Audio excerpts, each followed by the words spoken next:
Mbappe Real মাদ্রিদে আসা নিয়ে অনেকের অনেক অভিযোগ আছে। এমবাপ্পে ঘাড়তারা, স্বার্থপর ইত্যাদি ইত্যাদি এরকমের বিভিন্ন কথা শুনতে পাচ্ছি। কেউ কেউ মনে করেন এমবাপ্পে রিয়াল মাদ্রিদে আসলে ভিনিসিয়াস জুনিয়র, রদ্রিগো অথবা জুড বেলিংহ্যামের সঙ্গে ঝগড়া লাগবে। আবার কেউ কেউ মনে করেন ভিনি, রদ্রিগো যে কোনো একজনকে ক্লাব ছাড়তে হবে।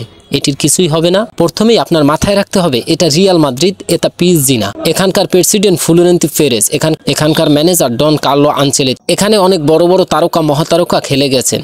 এমবাপ্পের থেকে অনেক বড় বড় ঘাড়তারা এই ক্লাবের হয়ে খেলেছেন। তাদের তেরামো ছিল শুধুমাত্র দলের জন্য প্রতিপক্ষের চোখে চোখ রাঙিয়ে খেলেছেন। শরীরের সর্বোচ্চ শক্তি দিয়ে রুখে দিয়েছেন প্রতিপক্ষকে। সার্জিও রামোস, পেপে, ক্যাসিমিরো সহ অনেক ফুটবলার আছেন যারা তেরামোর জন্য সবার কাছে পছন্দের। নাচোর মতো অনেকেই আছেন যারা প্লেয়িং টাইম পাবে না, যেন মাদ্রিদ শিবিরে থেকে গেছেন বহু বছর। বালবার্দের মতো কত ফুটবলার আছে যারা বেঞ্চে বসতে বসতে এখন সবচেয়ে বড় বড় তারকা তারা। এখানে প্রাইম টাইমেও দলের জন্য বেঞ্চে বসে। আবারও মনে করিয়ে দেই, এটা রাজকীয় মাদ্রিদ। এখানে কেউ নিজের জন্য খেলতে আসে না, এখানে সবাই দলের জন্য খেলতে আসে এবং জিততে আসে।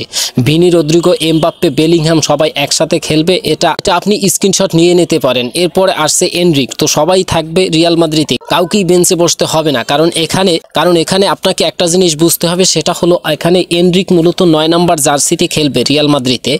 ভিনিসিয়াস 7 নম্বর, রদ্রিগো 11 এবং জুড বেলিংহ্যাম 5 নাম্বার। যেহেতু 10 নাম্বার জার্সি কিন্তু রিয়াল মাদ্রিদে বর্তমানে লুকা মদ্রিচ, সেই লুকা মদ্রিচ কিন্তু এই সিজন শেষেই রিয়াল মাদ্রিদ ছেড়ে চলে যাচ্ছে। তো যখন এমবাপ্পে রিয়াল মাদ্রিদে আসার পরে লুকা মদ্রিচের 10 নাম্বার জার্সিটি কিন্তু এমবাপ্পে পাবে।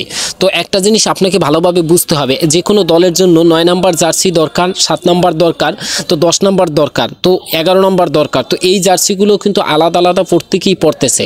তো সেদিক থেকে বলাই যায় যে এমবাপ্পে সবসময় 10 নম্বর জার্সি পরে যেহেতু খেলবে, এমবাপ্পেকে দলে দরকার। ভিনিসিয়াস 7, রদ্রিগো 11 এবং এনরিক যেহেতু আসতেছে এই সিজন শেষে, তো 2 মাস পরে যখন এনরিক আসবে সে কিন্তু 9 নম্বর জার্সি পরবে। 9 নম্বর জার্সি কিন্তু অলরেডি রিয়াল মাদ্রিদে 1 বছর যাবত নেই। তো সেদিক থেকে যখন এনরিক আসবে সে তার 9 নম্বর জার্সিটি গ্রহণ করবে। সব কিছু ঠিকঠাক থাকলে হয়তো এমবাপ্পে যেহেতু সাইন করা হয়ে গেছে, এমবাপ্পে, এনরিক রিয়াল মাদ্রিদে খুব ভালোভাবে পারফরমেন্স করবে এবং যারা আছে বর্তমানে সবাই মিলে রিয়াল মাদ্রিদকে অনেক অনেক দূর এগিয়ে নিয়ে যাবে এবং অনেক অনেক শিরোপা জিতবে। যাই হোক, যারা রিয়াল মাদ্রিদ সাপোর্টার্স আছেন সবাই পাশে থাকবেন। ধন্যবাদ আপনাদের সবাইকে।